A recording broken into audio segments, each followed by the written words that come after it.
ನಾನು ನಾಗೇಂದ್ರ ಬಾಬು. ಬಿಜೆಪಿ ಬಣ ಬಡಿದಾಟ ವರಿಷ್ಠರ ಅಂಗಳದಲ್ಲಿತ್ತು. ಕೇಂದ್ರ ಬಿಜೆಪಿ ಶಿಸ್ತು ಸಮಿತಿ ಯತ್ನಾಳ್ ಅವರಿಗೆ ನೋಟಿಸ್ ಅನ್ನು ಕೊಟ್ಟಿತ್ತು. ನೋಟಿಸ್ಗೆ ಯತ್ನಾಳ್ ಅವರು ಉತ್ತರವನ್ನ ಕೊಟ್ಟಿದ್ದಾರೆ.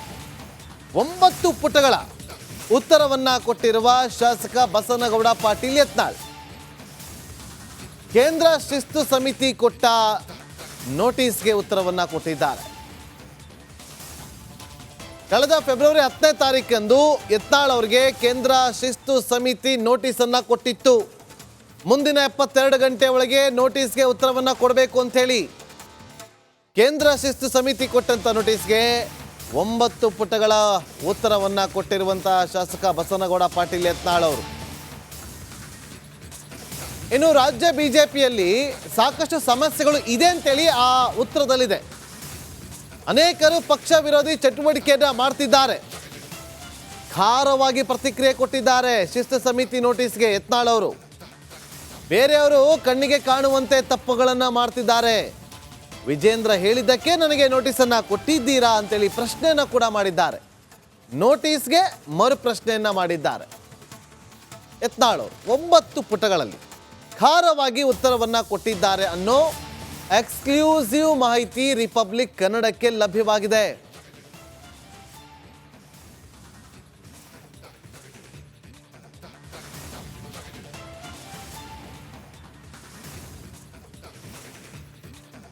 ಬಿಜೆಪಿ ಬಣ ಬಡಿದಾಟ ಯಾವ ಹಂತಕ್ಕೆ ಹೋಗುತ್ತೆ, ಎಲ್ಲಿಗೋಗಿ ನಿಲ್ಲುತ್ತೆ ಅನ್ನೋದು ಸದ್ಯಕ್ಕಿರುವಂಥ ಕುತೂಹಲ.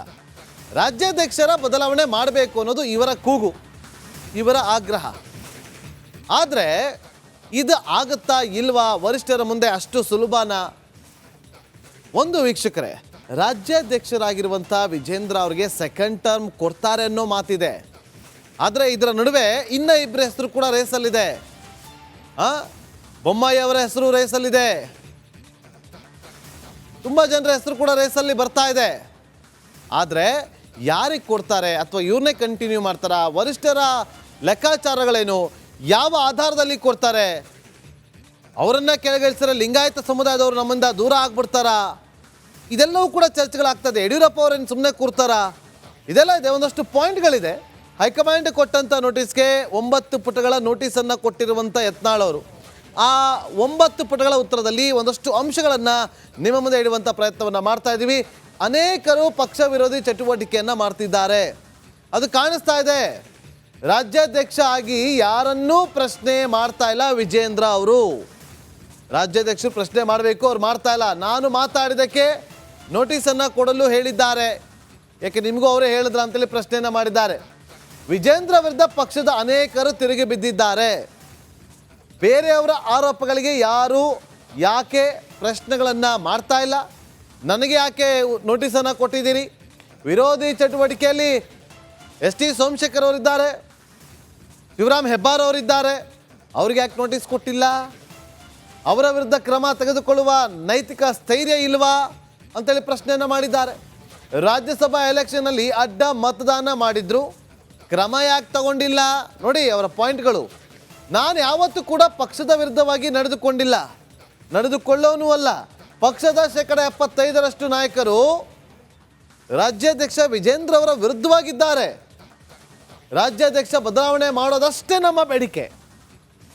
ನಾವು ಪಕ್ಷದ ವಿಚಾರವಾಗಿ ಯಾವತ್ತೂ ಮಾತಾಡ್ತಿಲ್ಲ, ಪಕ್ಷದ ವಿರುದ್ಧವಾಗಿ ಯಾವತ್ತೂ ಮಾತಾಡಿಲ್ಲ. ಆದರೆ ನಮಗೆ ಬೇಕಿರೋದು ರಾಜ್ಯಾಧ್ಯಕ್ಷ ಬದಲಾವಣೆ, ಅದೊಂದನ್ನ ಮಾಡಿ ಅನ್ನೋದು ಮಾತ್ರ ನಮ್ಮ ಡಿಮ್ಯಾಂಡ್ ಅಂತ ಹೇಳಿ ಈಗ 9 ಪುಟಗಳ ಒಂದು ಉತ್ತರವನ್ನು ಕೊಟ್ಟಿದ್ದಾರೆ. ಅದೆಲ್ಲವೂ ಕೂಡ ಖಾರವಾಗಿ ಉತ್ತರವನ್ನು ಕೊಟ್ಟಿದ್ದಾರೆ. ಮತ್ತಷ್ಟು ಮಾಹಿತಿಯನ್ನು ಕೊಡೋದಕ್ಕೆ ನಮ್ಮ ಪೊಲಿಟಿಕಲ್ ರಿಪೋರ್ಟರ್ ಚಂದ್ರು ಈಗ ನೇರ ಸಂಪರ್ಕದಲ್ಲಿ. ನಾನು ನಾಗೇಂದ್ರ ಬಾಬು. ಬಿಜೆಪಿ ಬಣ ಬಡಿದಾಟ ವರಿಷ್ಠರ ಅಂಗಳದಲ್ಲಿತ್ತು. ಕೇಂದ್ರ ಬಿಜೆಪಿ ಶಿಸ್ತು ಸಮಿತಿ ಯತ್ನಾಳ್ ಅವರಿಗೆ ನೋಟಿಸನ್ನು ಕೊಟ್ಟಿತ್ತು. ನೋಟಿಸ್ಗೆ ಯತ್ನಾಳ್ ಅವರು ಉತ್ತರವನ್ನು ಕೊಟ್ಟಿದ್ದಾರೆ. 9 ಪುಟಗಳ ಉತ್ತರವನ್ನ ಕೊಟ್ಟಿರುವ ಶಾಸಕ ಬಸನಗೌಡ ಪಾಟೀಲ್ ಯತ್ನಾಳ್ ಕೇಂದ್ರ ಶಿಸ್ತು ಸಮಿತಿ ಕೊಟ್ಟ ನೋಟಿಸ್ಗೆ ಉತ್ತರವನ್ನ ಕೊಟ್ಟಿದ್ದಾರೆ.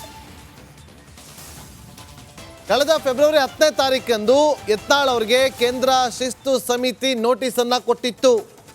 ಮುಂದಿನ 72 ಗಂಟೆ ಒಳಗೆ ನೋಟಿಸ್ಗೆ ಉತ್ತರವನ್ನು ಕೊಡಬೇಕು ಅಂಥೇಳಿ ಕೇಂದ್ರ ಶಿಸ್ತು ಸಮಿತಿ ಕೊಟ್ಟಂಥ ನೋಟಿಸ್ಗೆ 9 ಪುಟಗಳ ಉತ್ತರವನ್ನು ಕೊಟ್ಟಿರುವಂಥ ಶಾಸಕ ಬಸನಗೌಡ ಪಾಟೀಲ್ ಯತ್ನಾಳ್ ಅವರು.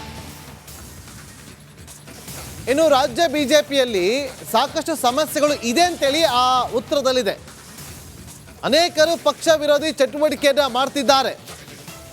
ಖಾರವಾಗಿ ಪ್ರತಿಕ್ರಿಯೆ ಕೊಟ್ಟಿದ್ದಾರೆ ಶಿಸ್ತು ಸಮಿತಿ ನೋಟಿಸ್ಗೆ ಯತ್ನಾಳ್ ಅವರು. ಬೇರೆಯವರು ಕಣ್ಣಿಗೆ ಕಾಣುವಂತೆ ತಪ್ಪುಗಳನ್ನು ಮಾಡ್ತಿದ್ದಾರೆ. ವಿಜೇಂದ್ರ ಹೇಳಿದ್ದಕ್ಕೆ ನನಗೆ ನೋಟಿಸನ್ನು ಕೊಟ್ಟಿದ್ದೀರಾ ಅಂತೇಳಿ ಪ್ರಶ್ನೆಯನ್ನು ಕೂಡ ಮಾಡಿದ್ದಾರೆ. ನೋಟಿಸ್ಗೆ ಮರು ಪ್ರಶ್ನೆಯನ್ನು ಮಾಡಿದ್ದಾರೆ ಯತ್ನಾಳ್ ಅವರು. 9 ಪುಟಗಳಲ್ಲಿ ಖಾರವಾಗಿ ಉತ್ತರವನ್ನು ಕೊಟ್ಟಿದ್ದಾರೆ ಅನ್ನೋ ಎಕ್ಸ್ಕ್ಲೂಸಿವ್ ಮಾಹಿತಿ ರಿಪಬ್ಲಿಕ್ ಕನ್ನಡಕ್ಕೆ ಲಭ್ಯವಾಗಿದೆ.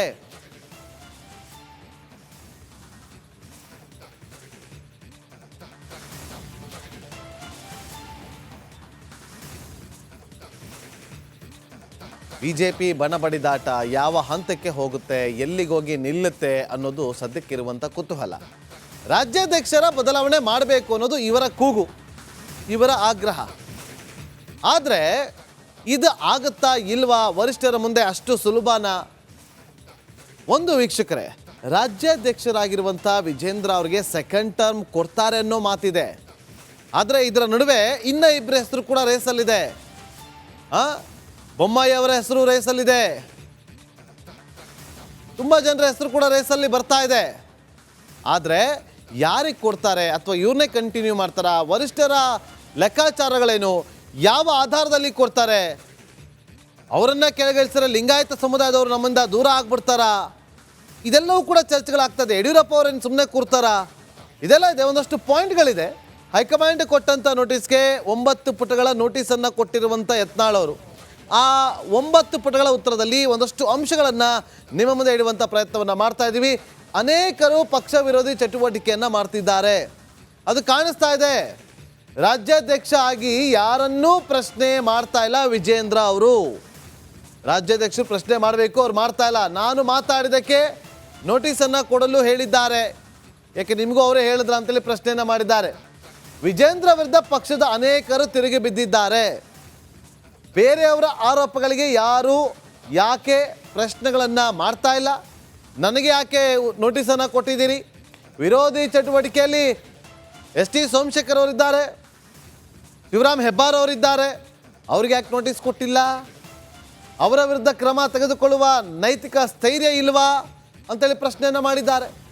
ರಾಜ್ಯಸಭಾ ಎಲೆಕ್ಷನ್ನಲ್ಲಿ ಅಡ್ಡ ಮತದಾನ ಮಾಡಿದ್ರು, ಕ್ರಮ ಯಾಕೆ ತಗೊಂಡಿಲ್ಲ? ನೋಡಿ ಅವರ ಪಾಯಿಂಟ್ಗಳು. ನಾನು ಯಾವತ್ತೂ ಕೂಡ ಪಕ್ಷದ ವಿರುದ್ಧವಾಗಿ ನಡೆದುಕೊಂಡಿಲ್ಲ, ನಡೆದುಕೊಳ್ಳೋನೂ ಅಲ್ಲ. ಪಕ್ಷದ 75% ನಾಯಕರು ರಾಜ್ಯಾಧ್ಯಕ್ಷ ವಿಜೇಂದ್ರ ಅವರ ವಿರುದ್ಧವಾಗಿದ್ದಾರೆ. ರಾಜ್ಯಾಧ್ಯಕ್ಷ ಬದಲಾವಣೆ ಮಾಡೋದಷ್ಟೇ ನಮ್ಮ ಬೇಡಿಕೆ. ನಾವು ಪಕ್ಷದ ವಿಚಾರವಾಗಿ ಯಾವತ್ತೂ ಮಾತಾಡ್ತಿಲ್ಲ, ಪಕ್ಷದ ವಿರುದ್ಧವಾಗಿ ಯಾವತ್ತೂ ಮಾತಾಡಿಲ್ಲ. ಆದರೆ ನಮಗೆ ಬೇಕಿರೋದು ರಾಜ್ಯಾಧ್ಯಕ್ಷ ಬದಲಾವಣೆ, ಅದೊಂದನ್ನ ಮಾಡಿ ಅನ್ನೋದು ಮಾತ್ರ ನಮ್ಮ ಡಿಮ್ಯಾಂಡ್ ಅಂತ ಹೇಳಿ ಈಗ 9 ಪುಟಗಳ ಒಂದು ಉತ್ತರವನ್ನು ಕೊಟ್ಟಿದ್ದಾರೆ. ಅದೆಲ್ಲವೂ ಕೂಡ ಖಾರವಾಗಿ ಉತ್ತರವನ್ನು ಕೊಟ್ಟಿದ್ದಾರೆ. ಮತ್ತಷ್ಟು ಮಾಹಿತಿಯನ್ನು ಕೊಡೋದಕ್ಕೆ ನಮ್ಮ ಪೊಲಿಟಿಕಲ್ ರಿಪೋರ್ಟರ್ ಚಂದ್ರು ಈಗ ನೇರ ಸಂಪರ್ಕದಲ್ಲಿ